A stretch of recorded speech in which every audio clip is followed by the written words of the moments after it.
So have you ever noticed that two people can both be eyewitnesses to the same event? They can tell a story about that event. They can both tell the truth, and yet they'll usually include or leave out some different details in the story. Have you noticed this, right? Because they kind of have different purposes for telling the story. Let me give you an example. When I was in high school one year after Christmas, my mom said, "Hey, Darvin, will you get rid of our Christmas tree?" It was after Christmas, right? And so the next morning, we woke up, and she said, "Oh, how did you get rid of the Christmas tree?" And I told a true story. I said, "Well, Mom, last night my buddy Clay came over, and, we hung out for a bit, and we got the tree out of the stand, we took it in my truck, and we drove off, and we got rid of the tree." She was happy with that story. But a couple days later, she also heard maybe a different story, also true, about what happened with the tree. You see, in a Sunday morning, she walked into church, and our youth group leader named Mike that morning came over and said, "Hey, Vicky, did you hear about Darvin and Clay? A couple nights ago, they drove over to my apartment, found my truck, put an old Christmas tree into the back of my truck, and then they used an industrial strength whole roll of plastic wrap to wrap close my doors of my vehicle. And I was an hour late to work the next morning trying to cut my way out." Both stories were true. Mike and I both told the truth. It was the same event, but maybe we chose to leave out certain details or include certain details because maybe we had a slightly different purpose to telling the story. You've probably noticed this. When we tell a story, even though we can both be eyewitnesses to the same story, we can tell the truth, and yet we're going to choose to leave out or include different details because we have a purpose behind why we are telling the story. There are 4 eyewitness accounts to Jesus, 4 stories in the Bible about Jesus' life and his ministry, death and his resurrection. Matthew, Mark, Luke, and John, 4 of his friends. 3 of them tell the story that we are going to be reading today about Jesus walking on the water. And yet they all choose, although not for mischievous reasons like I did, they all choose to tell the story with including or leaving out different details because they have a different purpose behind why they're sharing the story. And so, for example, in the book of Matthew, Matthew tells this story about Jesus walking on the water, and he includes this detail about Peter, one of the disciples, stepping out of the boat and walking on the water too. Now, why does he include that story? Well, it's because he wants to use the story to talk about faith and doubt and trust in Jesus.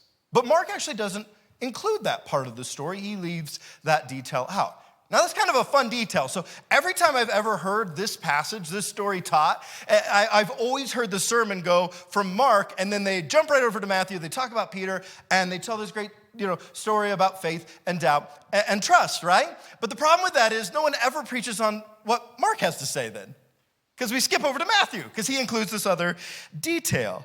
So if we do that, if we leave Mark for Matthew, we leave out the fact that Mark shares these subtle and incredible details in his story that tell you that he's actually telling it for a very specific purpose, a very specific reason. Now, luckily, he leaves us a few clues as to why he tells it this way. And in this verse 52, right in the middle, we read, they, as in the disciples, they had not understood about the loaves. Now, what he was talking about is in the story that shows up in Mark right before this. It's the story of the feeding of the 5,000. So Jesus miraculously feeds the 5,000. And Mark wants you to know, disciples still didn't get it. They saw all that food get multiplied. They saw this miracle, and they still didn't understand who Jesus was. But this is the story. The walking on the water in Mark 6 is the story where the disciples are finally going to understand who Jesus is. And that is the entire priority of Mark chapters 1 through 8. And that's the story of this priority of this story too, is answering this question in your mind, crystal clear. Who is Jesus? In fact, this is such the clear question of the first 8 chapters that back in the 4th chapter, kind of sandwiched in the middle of all this, in Mark 4:41, we read, who is this? Meaning, who is Jesus? This is the question Mark is writing to answer. And it's the question that Mark is writing this story of Jesus walking on the water to answer. Now, I get that some of us, we've heard this story before, and so we kind of might zone it out. And I'm going to challenge you not to do that. I'm going to challenge you to pay attention to 5 details. 5 details. Mark includes 5 subtle details in this story that if you're too familiar with it, you skip right over. You don't even see these details in the story. And if you'll notice these 5 details, you will understand how Mark is trying to answer this question of who is Jesus. So I want to read the story to you, and I want to share these 5 details that will help you understand who Jesus is. And Mark intentionally does it for a reason, because you see, what Jesus does reveals who Jesus is. And that's why Mark shows you this.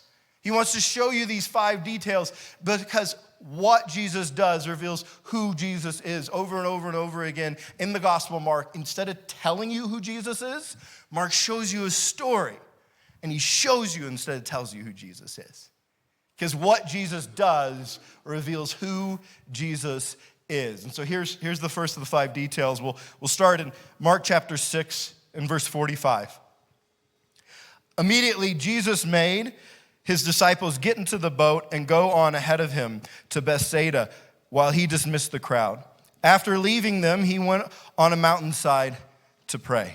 So Jesus goes up on this mountainside to be alone with God.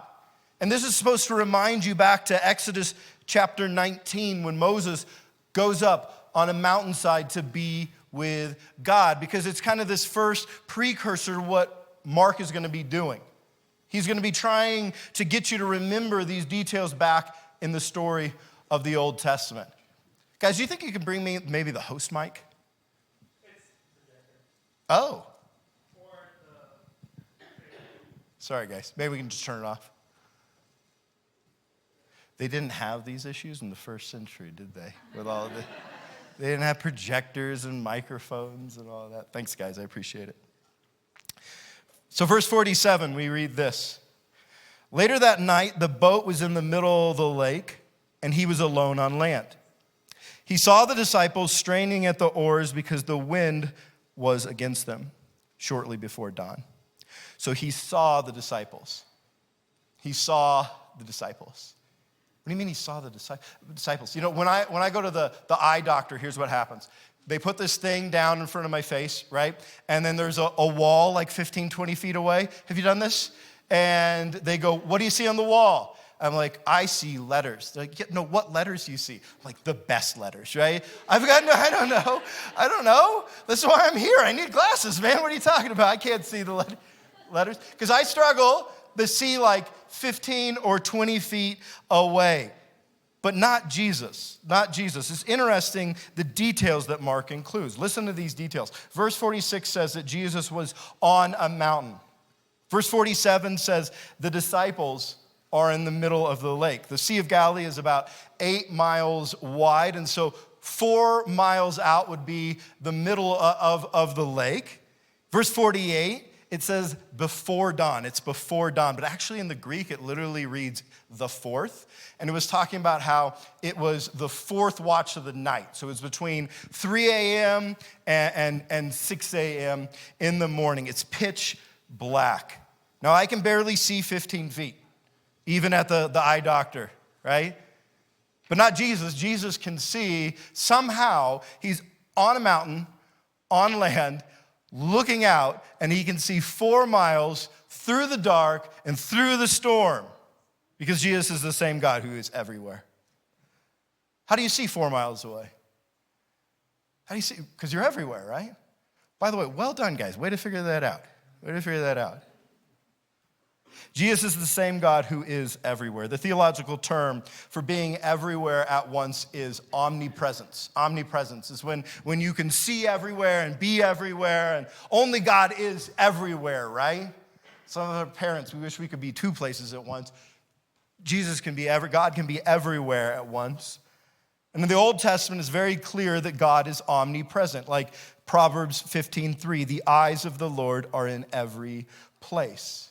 The eyes of the Lord are in every place. That same God who in the Hebrew scriptures could be everywhere and see everything is now here in the person of Jesus. Jesus is the same God who is everywhere. Verse 48. He went out to them, walking on the lake. He was about to pass by them. Now, Jesus walks on top of the water. That's not normal. I have been around water all my life. I've been drinking it for like 40-something years, right? I have never stuck my foot in water and it floated, okay? Very different. We'll come back to this, though, the power to walk on water. But what you might not notice in this verse is the end of it, this phrase, pass by them. Now, that actually is curious. What do you mean he's a pass by them? That actually kind of, is a curious way to put it. Wouldn't he be going towards them? No, Mark chooses this phrase on purpose. You're supposed to be remembering back to Exodus 33, 1,400 years earlier. And Moses and God are starting to establish the people of Israel. And Moses wants to see God, but you can't see God and live. You can't see God and not die. And so we read this when Moses says, God, can I see you? Can I just see your presence? And God answers in Exodus 33, verse 22, my glory passes by. I will put you in a cleft in the rock and cover you with my hand until I have passed by. That same God who passed by Moses is now passing by the disciples on the Galilean Sea. And that's why Mark chooses this odd phrase, passed by. The same thing actually happens again in the Hebrew Scriptures in 1 Kings 19. Elijah, one of God's prophets, he's like, God, I feel like I'm the only person in the world left that believes in you. Can I just be in your... And God's like, I'll pass by you. I'll pass by. And so in the Hebrew Scriptures, no one can see God and live, but we have these incredible couple of scenes where somebody gets just a glimpse, just a hint, just a little taste of God's glory when he passes them by. So in Mark 6:48, when Mark says Jesus was about to pass by, he does not choose that phrase accidentally. It's very intentional language. It's on purpose. He's sharing this detail to get you to understand Jesus is the same God who passed by. He's the same one. Yes, the same God who passed by Moses and Elijah is now passing by the disciples on the Galilean Sea. But here's the big difference. In the Old Testament, you could not see God and live. But now in the New Testament, God became one of us in the person of Jesus. So now you can touch him and hear from him and know him and be with him. Jesus is the same God who passed by. Verse 49. But when they saw him walking on the lake, they thought he was a ghost. They cried out because they all saw him and were terrified. This is best translated as they were totally freaking out, right? These guys were freaking out. They're like, what is going on? And it was even more so than we would have. You see, in the first century of Israel, they were kind of afraid of the open ocean. They were not like a seagoing people. And among some, there was this superstition that there would be spirits or demons or ghosts out on the water. And so they don't know who that is. They don't know what that is, but they know that they are afraid of it, right? They are afraid. But verse 50, immediately he spoke to them and said, take courage, it is I. Don't be afraid. Do not be afraid. This is our third detail that Mark goes out of his way to include in the story that maybe somebody else wouldn't have, because he wants to use this detail for you to understand who this Jesus is. The disciples are at first, they're fearful of Jesus, and then they're told, do not be afraid. They're fearful, and then they're told, do not be afraid. The biblical scholar N.T. Wright tells us that the command that God gives most often in the Old Testament, the command that God gives most often in the Hebrew Scriptures is, do not be afraid. Do not be afraid. For example, he gives it to Abraham in Genesis 15:1. Do not be afraid. And in the Hebrew Scriptures, it's really interesting, two-sided coin of fear. Because on the one side, God says, do not be afraid. And the other side, God says, fear the Lord. Over and over again, about 300 times in the Old Testament, we read this phrase, fear the Lord. Like in Deuteronomy, God's talking about parenting. And he says he wants you to teach your children the fear of the Lord. No, it's not fear, maybe like a jump scare horror movie like you're thinking of. It's an awe, it's a respect, it's an obedience. But he wants you to fear the Lord. This two-sided coin of fear in the Old Testament is like a good parent. A good parent does not want their child to live in fear. They don't want their child to be scared of every obstacle, every challenge, every difficulty, right? You don't want your child to live in fear of anything but you. But it's a different sort of fear. It's not you don't want your child to be scared of you, but you do want your child to obey you and respect you, right? And so as a parent has this two-sided coin of fear. You want your child to not be fearful, but then to also fear you in a different way. It's the same-sided thing in the Old Testament. You see this two-sided coin of fear that God keeps saying, do not fear, do not be afraid, fear not. And yet he also says, fear the Lord. So if you have awe and respect for God's power, your heart does not have the space to fear smaller things. Fear the Lord drives out other fear. That's how God can say, fear me, but do not be afraid. So fear the Lord, but don't be afraid. And here's the thing. Jesus is the same God who commands us to fear the Lord, but not be afraid. Same thing's going on in this chapter, right?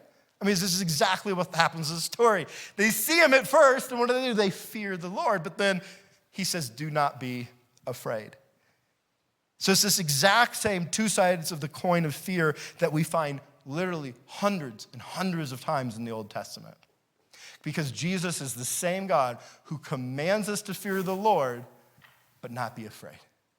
That's why Mark leaves this detail in, right? That's why he chooses this detail, because Jesus is the same God who commands us to fear the Lord, but not be afraid.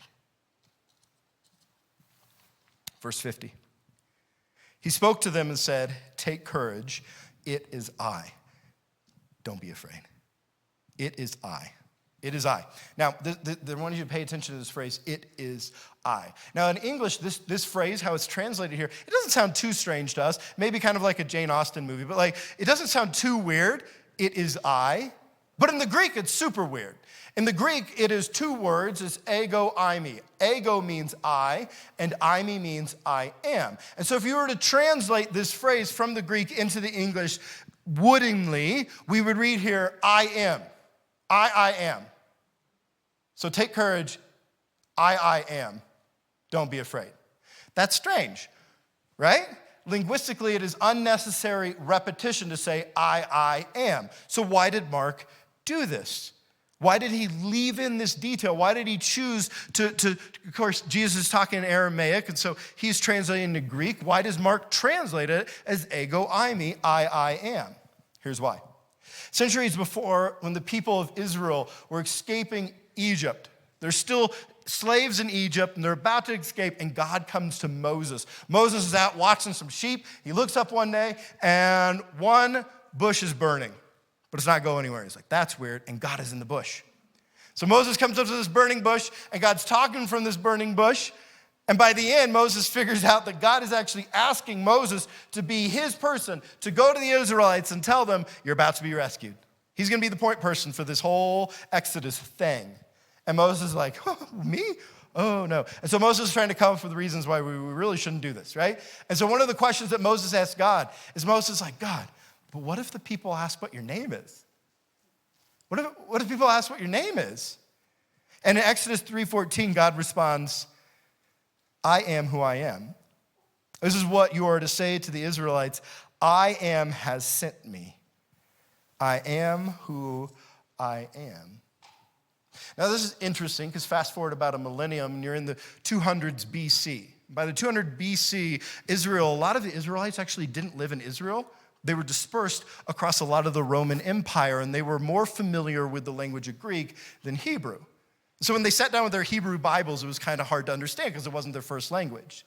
And so a group of scholars got together and they translated the Old Testament, our Old Testament, the Hebrew Scriptures, into Greek. And they called that translation the Septuagint. And the Septuagint is actually what a lot of people read as their Bible in Jesus' day.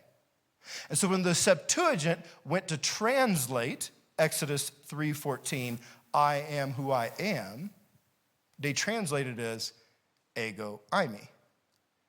See, do you get what Mark is doing here? Mark is intentionally trying to bring you back to this scene of the burning bush. And when Jesus is out on the water and they're afraid of him, they're like, who is this? He goes, ego eimi. I am. Same God as the burning bush that says, ego eimi. I am. I am who I am.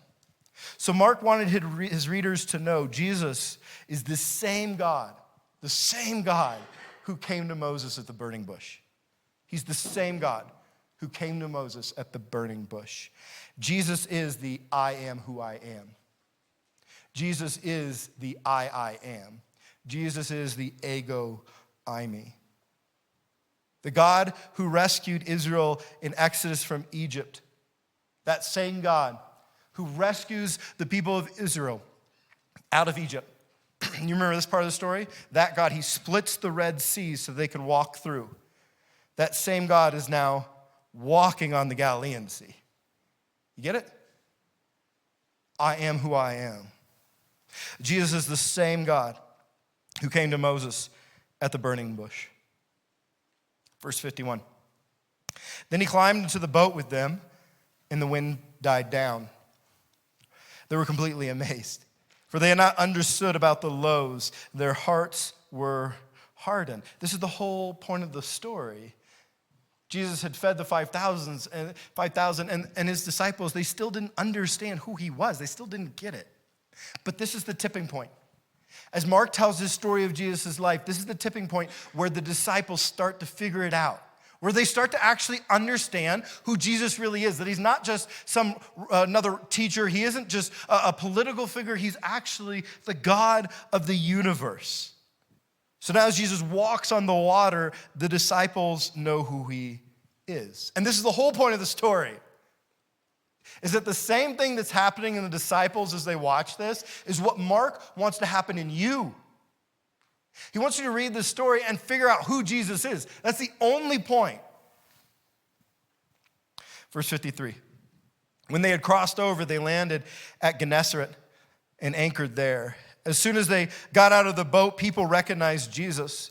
They ran throughout that whole region and carried the sick on mats to wherever they heard he was. And wherever he went, into villages, towns, or countryside, they placed the sick in the marketplaces. They begged him to let them touch even the edge of his cloak, and all who touched it were healed.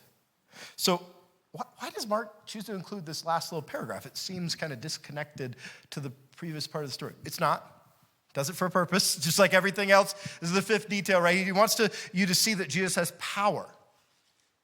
Here he wants you to see that Jesus has power over illness at the end of this passage, right? He has the power over all this sickness and all this illness and all these diseases at the end of the chapter, but this isn't the only power that Jesus exerts in this story, is it?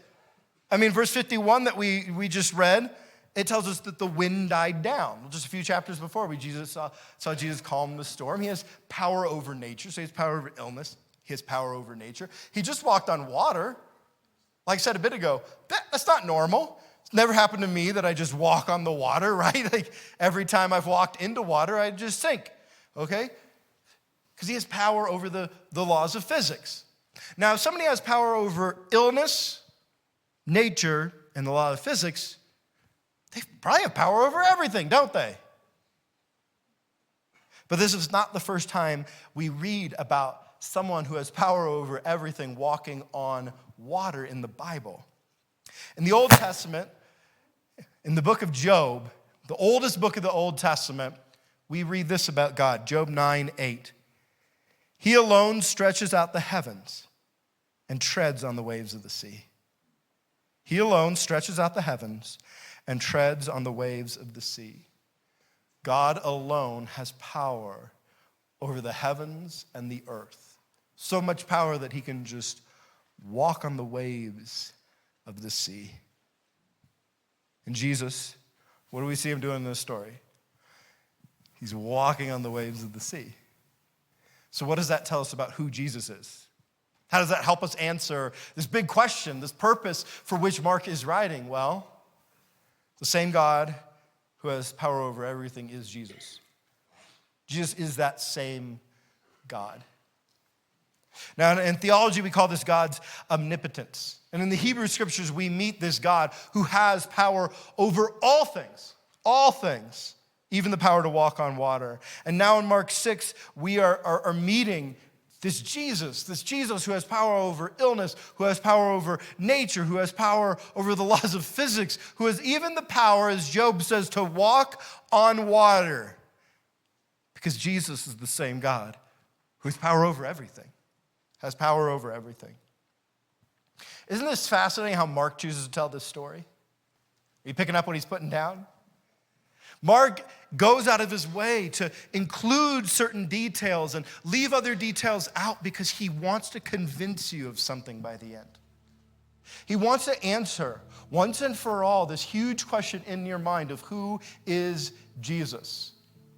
And by the end of this story, he wants to ask and answer this question of, do you know the God of the universe? Because that same God is Jesus.